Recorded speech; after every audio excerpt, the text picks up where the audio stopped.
Welcome back to Papé Toolkit. Today we got a great one for you. We're gonna go over this conservation seeder. It's a CS1360 by Frontier, connected to a 3720, and we're gonna watch it in action plant this field. Let's go through some of the specs on this CS1360 Conservation Seeder and why this might be a great choice for you. This machine is a lightly used machine in our inventory. So we took it back in. It is a 5-foot unit, so it's got a 5-foot operating width. It is about 73 inches total width. It is iMatch compatible, which is awesome. It's got this particular one has 3 seed boxes on it. That's optional equipment for this. I can definitely choose when I'm ordering from Frontier what seed boxes I want. And we'll talk a little bit more detail about those seed boxes. Now we're here in the fall, or the early fall in the Pacific Northwest. This is a great time because we're about to get hit with all the rain. So the rain is gonna do a great job of helping kind of to make sure that this seed gets started right.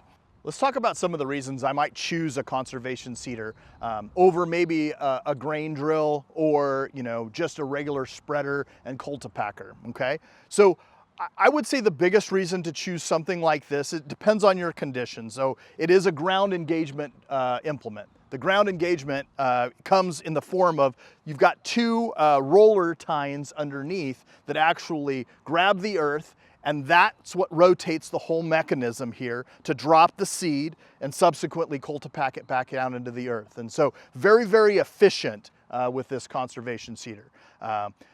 You can do the same thing with a spreader, but you're gonna just cast a big spread and then cultipack it back into the earth, whereas a conservation seeder is gonna be a more precise tool. The nice thing about this particular unit is because it's ground engagement, if there's a bunch of sticks or brush that's on the ground, I'm not worried about breaking a disc when I'm actually using this. So it'll kind of jump right over most of those sticks and humps. And so all I have to do if I'm out in my back lot or my wooded terrain is I just need to kind of I take a rotary cutter and mash that material down, and then I can just run this right over the top of all that mashed material. It's also great for things like what we're doing here. So we're planting a fresh bed of grass on this field. So got a nice brand new house. They want to have a nice pasture out front, and so they're planting some nice, wonderful grass on it. And so it's a great tool for that. I will tell you, it is very precise. It does a really nice job of creating great ground seed contact using that cultipacker. And then it doesn't require a huge tractor to do it either. Because of the weight of the machine, it's gonna do most of the stuff, by itself in the back of the machine. All right, let's talk about the versatility of this unit. So you can see right in front of me, I've got 3 different compartments for seed. So I've got the large crane bin here. This one's gonna be, great for, native grass seed. So this is an actual native grass seed box. Or I've got my large grass seed box, and this is the grass seed box that we're gonna use here today. So this is gonna actually plant our grass. This is the only box we're gonna use. But I can use it in combination with one of these other boxes to go ahead and distribute fertilizer as well.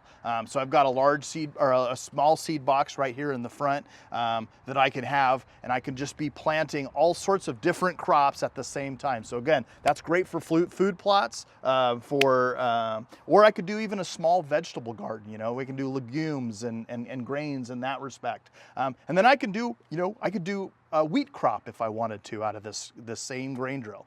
So it's got a lot of versatility overall. And then obviously these are optional boxes that I can add on to here. And so you need to make sure that you get with your dealer and check those different boxes out so you can choose what's right for your application. The more boxes, the better. Let's talk about precision and accuracy of this unit. Okay, again, we've got 5 foot of working width here. I've got a wonderful tine that's gonna dig and penetrate the ground and create great aeration of the ground.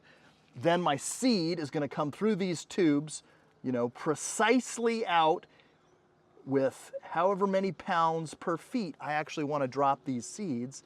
And then it's gonna go, and these tines are gonna open the earth just a little bit. Those seeds will drop into where those tines are precisely setting the seeds. And then this cultipacker is gonna come around, and it's gonna push those seeds down into the earth, creating great soil to seed contact. After it gets done with the tines, opening the earth up, and the seeds are dropped into the earth, I'm gonna go ahead and run over it with this cultipacker and these steel cast wheels, and that's gonna push this material and push these seeds right into the earth, creating great contact with the earth. This is gonna improve accuracy. It's gonna make great use of all the seed that you're actually using so that you actually can get the best performance out of your seed. Okay, so let's talk about adjustment and ease of use, okay? So for me, I'm not necessarily the biggest brainiac, and of course, I'm not the greatest mathematician, so I can reference charts. So I have, what we're gonna plant here today is a perennial annual ryegrass and bluegrass mix. And so I know I can look at my chart and see exactly what I wanna do, and I'm gonna wanna actually position this at the 1.5. So I can make the adjustments here to make the hopper down there up to 1.5 inches, and then I also wants me at the gate position in the top. And so I've got the gate position set in the top, and I've got my my hopper opened all the way up to 1.5 inches, and that will give me the precise amount of seed that I want to drop. And so again, all I need to do, whether I'm doing legumes or any other items on there, I just need to reference the chart, make my simple adjustments, and that's gonna give me an accurate amount of seed to drop with this unit. All right, let's talk about durability, okay? So again, one of the things that's gonna set this thing apart is you can see really quickly, you've got great big thick steel on there, and then again, another implement that's iMatch compatible, makes it easy to hook up, makes me easy to transition from one implement to the other. Again, anything that's gonna save my back is a welcome enhancement. So iMatch compatibility on there. Of course, I've got my hookup so I can hook up for trailer lights. So when I have trailer lights on the back of this thing, I can be safe on the highway. All right, let's talk about the gearing inside this. So if I pop this compartment open over right here, you're gonna see how this thing functions and works. Pretty simple in design. Obviously, I've got my drive wheels down below that's running a chain-driven gear system that's gonna run the whole apparatus. I've got a couple of different pins. I'm not gonna get into the details on it, but I can just pop those pins out and that will run the different boxes and I can turn those on and off. Very, very simple in design, very easy to figure out, very easy to fix if something was to go wrong.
I couldn't think of a better way to wrap this video up other than to show you the results of this conservation seeder. As you can see, our lawn here is taking foot. This has only been in the ground for about 5 days, but you can see this even disbursement coming up through the ground. I hope you can see that this made light work of this awesome planting that we've done. Again, the right tool for the right job is imperative. Frontier's got a ton of implements out there for you, and we're going to continue to create great content of our implements in action for you. Please like and subscribe to our channel, and join us again next time on Papé Toolkit. Thanks a lot. Hi, my name is Jason Hughes. I'm a territory manager out of Eugene, Oregon. I'm also a large property owner and own a lot of the equipment that you see featured in these videos. I hope you find this content helpful. If you have any questions, please comment below.